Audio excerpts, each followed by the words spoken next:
Yeah, my name is Scott English. I'm with Save the Phoenix Wetland Group, a small ad hoc group of people in Phoenix dedicated to the protection and preservation of wetlands and riparian habitat in the Phoenix area along Bear Creek Greenway.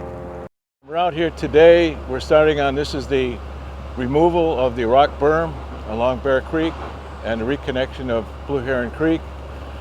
Just to summarize, the last week we spent removing approximately 60 truckloads, so that's about 500 or 600 cubic yards of rock in the berm. We've removed that rock and placed it in several places around Phoenix that wanted to take this rock, which is basically rock that's large, riprap size to small cobbles and gravel. The second part of the project is the reconnection of Blue Heron Creek to Bear Creek. In the past, Blue Heron Creek, which is a spring-fed creek, very short little watershed area, basically encompassing 3 different spring flows, was landlocked. It had no connection to Bear Creek. Initially, back in the 50s, when this berm was put in, it did have a connection to the different part, the original part of the channel. So the idea here was to reconnect Blue Heron Creek from the wetland area, which is approximately 100 feet in this direction, which is where that flow terminates. And then we've roughed in a channel that goes from that point from the wetland area and connecting it to Bear Creek.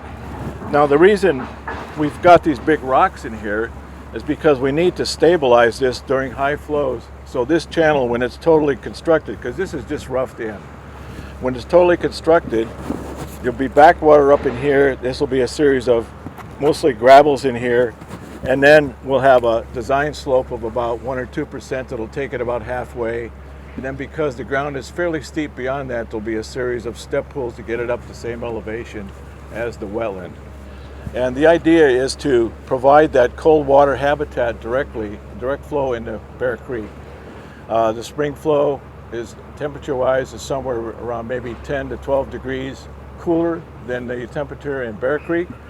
So that gives these salmon and steelhead, they're young fish coming out of the gravel, a place for refuge when the temperatures at Bear Creek could be lethal. And these fish need this cold water refuge to survive the heat, the high temperatures in Bear Creek during the summer months. And in addition to that, it just provides there's a lot of interstitial spaces in here for hiding cover.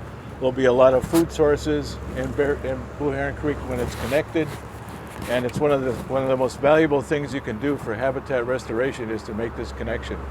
It's very, very high on considerations for Department of Fish and Wildlife for their priorities is to create passage for streams that were blocked. And obviously this stream was blocked back in the 1950s, so we're opening that up. And I think that's about it. We'll keep you apprised as we move forward with it for the following weeks. We're going to be in here working probably until the end of October to finish this, and it's possibly that we might go into November. The last thing we're going to do is, once this area is basically cleared of all the rock and the channel is constructed, it'll be planted with a variety of wetland riparian plants and monitored and maintained for 3 years.